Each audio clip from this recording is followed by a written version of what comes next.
Good morning, everybody.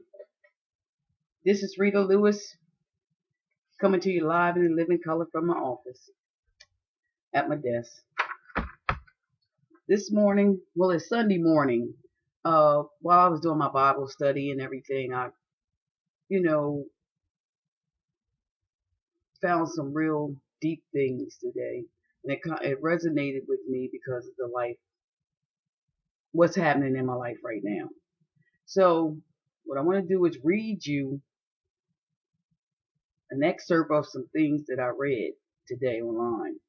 And then I want to go through some stuff. I'm going to tell you some stuff personal stuff. I have to put on my glasses for reading, so bear with me. And I hate this glare. I close my blinds and everything. It still comes up. Here we go. This is called Faith Grows Amid Storms. So that means during the storms, in the storms. It says, the staunchest tree is not found in the shelter of the forest, but out in the open where the winds from every quarter beat upon it and bend and twist it until it becomes a giant in stature. So it's getting beat, but as it's getting beat, it grows and it gets stronger. So in the spiritual world, when you see a giant, and we see giants, remember the road you must travel to come up to his side is not among the sunny lane where wildflowers ever bloom, but a steep, rocky, narrow pathway where the blasts of hell will almost blow you off your feet, where the sharp rocks cut the flesh, where the projecting thorns scratch the brow, and the venomous beasts hiss on every side. You know when you're in a storm, problems everywhere. It is a pathway of sorrow and joy, of suffering and healing balm, of tears and smiles, of trials and victories, of conflicts and triumphs, of hardships and perils and buffetings, of persecutions and misunderstandings, of troubles and distress, through all of which we are made more than conquerors through him who loves us. Now that's Romans 8:37. We are more than conquerors. But amid storms, right in the midst, in the middle, where it is fiercest, you may shrink back from the ordeal of a fierce storm of trial. But go in. I mean, this is go in. Stop shrinking back. Don't be afraid. Oh God, pressure's on me. I gotta quit. I gotta stop. No. You keep going, because when the pressure is most on you, that's when the blessing is coming. It says, but go in. God is there to meet you in the center of all your trials and to whisper his secrets, which will make you come forth with a shining faith and an indomitable faith that all the demons of hell shall never afterwards cause to waver. So the demons of hell ain't going to be able to do nothing with you. When you come through your storm, you have went through that pressure, you're coming out glorious and victorious on the other side. And Job said, but he knoweth the way that I take. When he have tried me, I shall come forth as gold.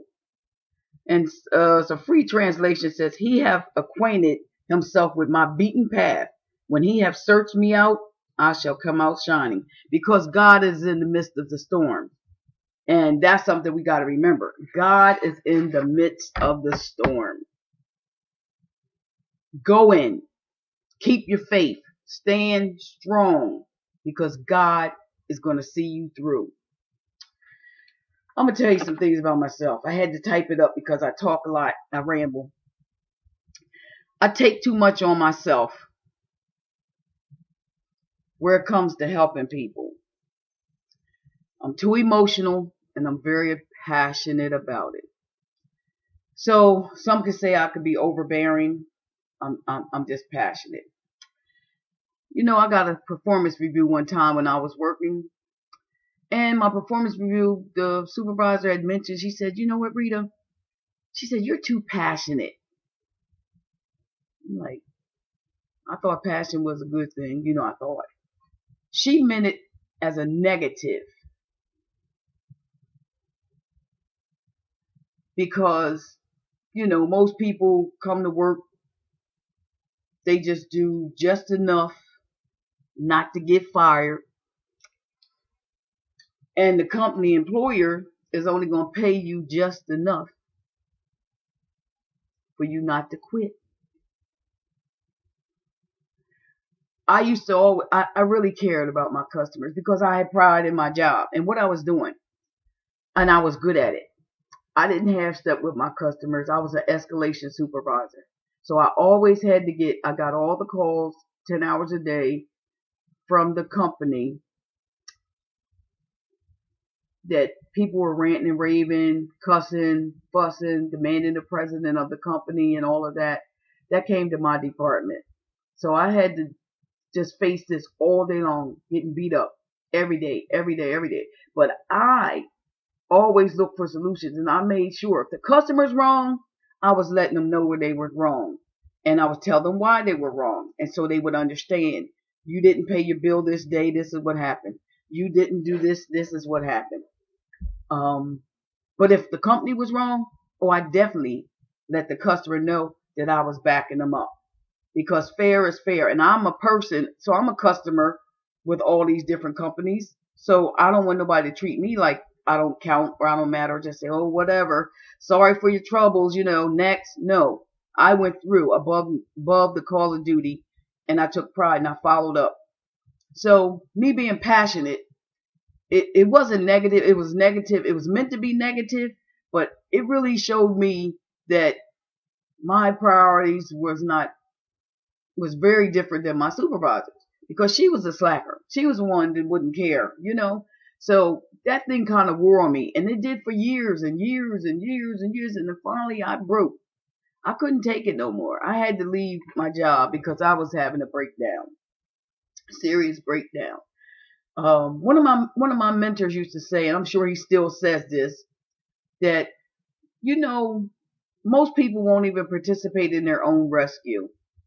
And what that means is, I'll give you an example. Say they're drowning in the water somewhere, and I come along and I throw them a life preserver.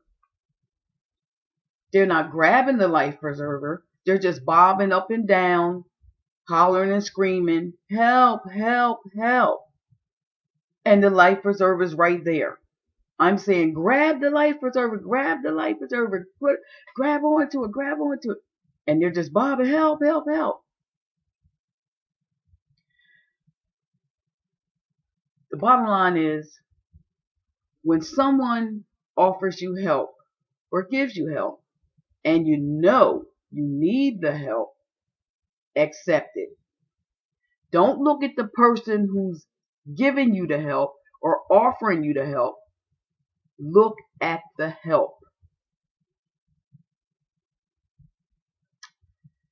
The storms, they're out there. I'm going through them. I have things I try to help people with, and I'm going to keep pursuing. But I'm going to tell you, anything you hear from Rita about my products, my company, TLC, best believe I'm for real and I'm the real deal. I'm not a salesperson. I'm not a shyster. I am real and honest, and I have integrity. So when I tell you something, look at it, research it, and make a decision. I'm going to talk to you later now. Like I told you, I get rambling on if I didn't have something in front of me on paper. So for now, have a good day.